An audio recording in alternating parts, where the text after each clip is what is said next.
But it doesn't mean that we don't take an opportunity of praising God. I mean, some of it is, did Jesus say to celebrate his birth? No, but some angels had some fun doing it. So there was the sense where, hey, there was something to celebrate. He didn't. It's not a religious thing that we have to do. And I think you can get caught up into, the same could be applied to Easter and all sorts of different things, because there are other things around that. You can look at that. We don't actually look at any special days as being different than any other day, personally. But we take advantage of certain special days to effectively do something that God wants. So is there pagan things within some of the symbolism of those things? Probably. Yeah. Do I celebrate it just because we put a Christmas tree up? No, because we're not putting it up to celebrate a pagan thing. It's the heart that God looks at, not the externals. And religion always looks at the externals, and therefore it will be, oh, you're celebrating a pagan day. Of course, Jesus wasn't born on the 25th of December. I mean, the whole context of the shepherds and they wouldn't have been out in December, because it would have been too cold. They didn't go out in that way. So, of course, he wasn't born then.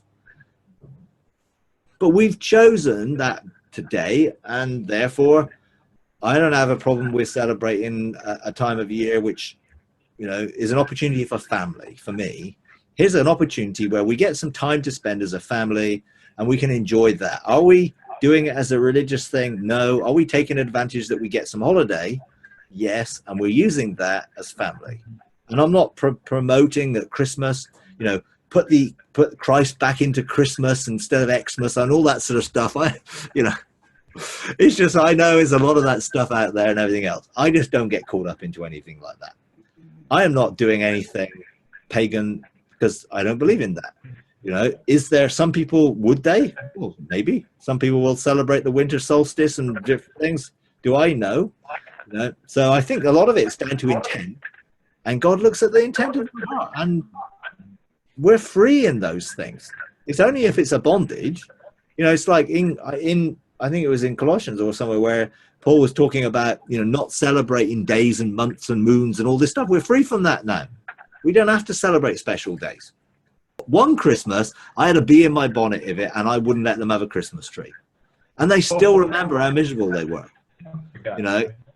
So, because I was going because someone else convinced me that Christmas was a bad thing, and I read a few things, and oh yeah, we don't want to be doing that.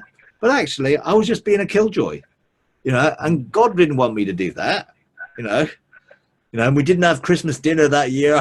It was terrible, But it was like I probably mortally wounded my kids, because I was going on someone else's conviction because I got wrongly thinking about it. So it's like any bondages are wrong both sides. Am I free to celebrate a holiday time? Yeah. Do I put any religious significance on it? No. If we were to reach people at that time of year because they're more open to, then is that a good opportunity to take? Yeah, why not?